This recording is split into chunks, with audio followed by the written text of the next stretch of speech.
Bismillahirrahmanirrahim. Assalamualaikum warahmatullahi wabarakatuh.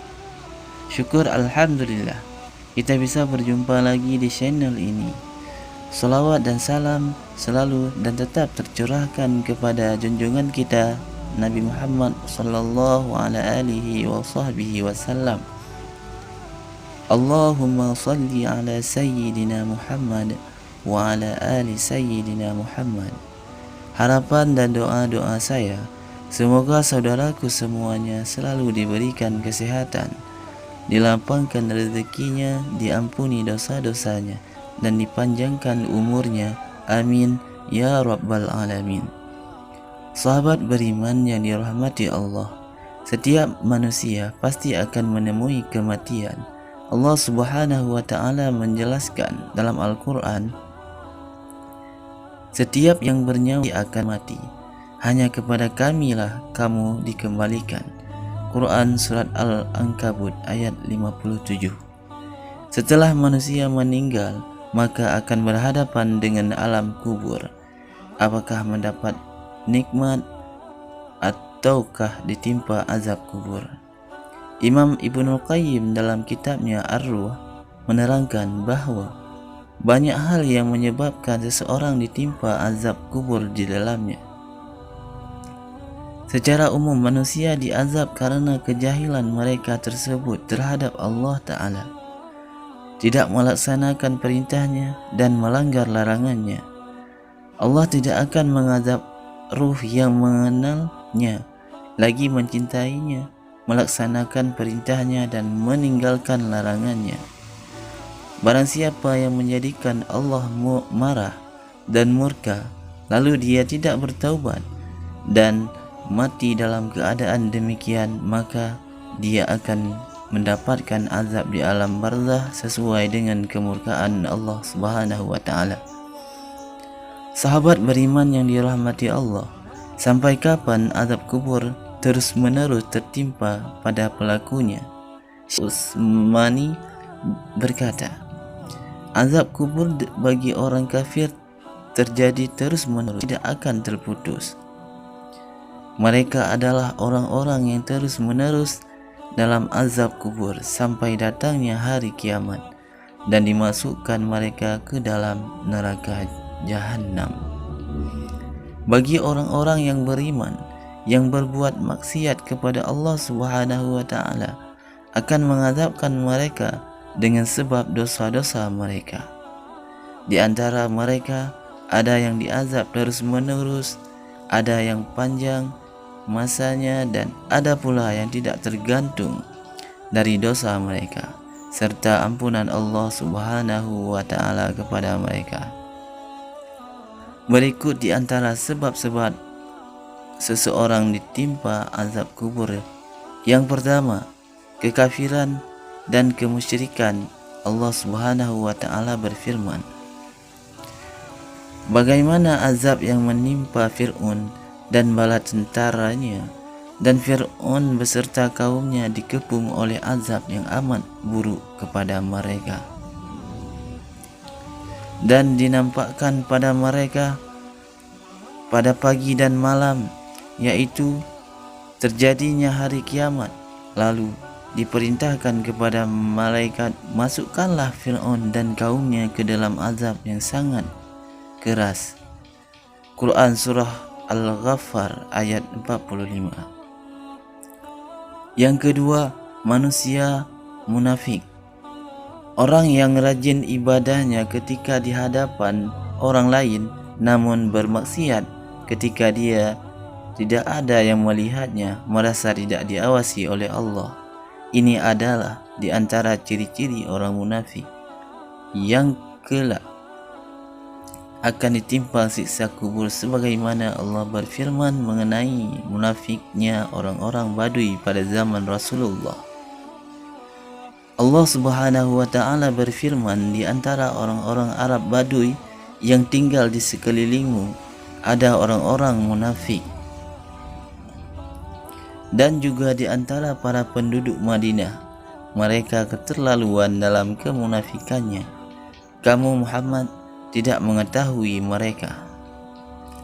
tetapi kami mengetahuinya, nanti mereka akan kami siksakan 2 kali, kemudian mereka akan dikembalikan kepada azab yang besar. Quran Surah At-Taubah ayat 1. Yang ketiga, tidak menjaga diri dari air kencing. Tidak menjaga diri dari saat buang air kencing adalah perkara yang dianggap sepele. Namun sebenarnya perkara ini termasuk ke dalam dosa-dosa besar. Air kencing termasuk najis, maka tubuh dan pakaian kita atau bagian yang terkena air kencing harus dibersihkan terlebih dahulu. Jika tidak dibersihkan, maka dapat menyebabkan tidak sahnya solat dan menjadi sebab siksa kubur. Rasulullah sallallahu alaihi wasallam bersabda, "Bersihkanlah diri dari air kencing, karena sesungguhnya kebanyakan siksa kubur berasal darinya." Dan juga dikatakan dari Abu Hurairah radhiyallahu anhu, Rasulullah sallallahu alaihi wasallam bersabda, "Kebanyakan azab kubur itu disebabkan dari air kencing." Hadis ini diriwayatkan oleh Ibnu Ahmad. Tidak membersihkan diri dari kencing ketika buang hajat termasuk dosa besar. Juga termasuk perbuatan yang kurang baik adalah ketika sebahagian orang baik, orang tua maupun anak-anak, laki-laki ataupun wanita, buang air di pinggir jalan. Rasulullah sallallahu alaihi wasallam bersabda terhadap mereka tersebut,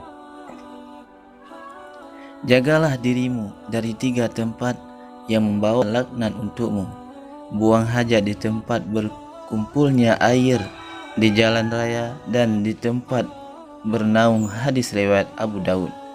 Yang keempat yaitu ghibah dan mengadu domba. Yang sering dilakukan dan menjadi sebab azab kubur adalah ghibah dan mengadu domba. Rasulullah sallallahu alaihi wasallam bersabda, "Ghibah adalah engkau menyebutkan mengenai saudaramu dengan hal-hal yang tidak ia sukai." Hadis riwayat Muslim. Adapun bentuk siksaan yang menimpa para pelaku ghibah sungguh sangat mengerikan, maka hendaknya ini menjadi renungan bagi yang masih gemar melakukannya. Aku melewati beberapa kaum yang memiliki kuku dari tembaga, lalu mereka mencabik-cabik wajahnya dan dadanya mereka. Aku bertanya kepada Jibril, "Siapakah mereka, wahai Jibril?" Jibril pun menjawab, "Mereka adalah orang-orang yang memakan bangkai saudaranya atau ghibah dan menjatuhkan kehormatan manusia." Hadis riwayat Ahmad. Yang kelima, meratapi jenazah. Berhati-hatilah ketika meratapi jenazah. Ratapan yang berlebihan mengakibatkan si mayit akan ditimpa azab. Rasulullah sallallahu alaihi wasallam bersabda, "Sesungguhnya mayit itu akan diazab karena ratapan keluarganya." Muttafaqun alaih. Dalam riwayat sahih Muslim juga disebutkan, mayat itu akan diazab di kuburnya dengan sebab ratapan atasnya. Abdullah ibnu Mubarak rahimahullah berkata, apabila semasa hidup seseorang telah melarang keluarganya untuk tidak meratapi di saat kematiannya kelak, namun mereka tetap melakukannya, maka dia tidak akan ditimpa azab sedikit pun di alam kubur. Sahabat beriman yang dirahmati Allah, demikianlah pertanda siksa kubur sudah menanti manusia. Jika melakukan hal di atas, maka dari itu kita persiapkanlah amal soleh sebaik-baiknya. Keadaan kita di akhirat bergantung pada keadaan iman kita saat ini. Bertawakallah sebenar-benarnya kepada Allah Subhanahu wa ta'ala, dan tinggallah dosa sekecil apapun, supaya kita terhindar dari perbuatan ke azab kubur. Amin ya rabbal alamin. Wallahu a'lam bishawab. Hanya demikian yang bisa saya bagikan. Semoga bermanfaat untuk kita semua. Amin.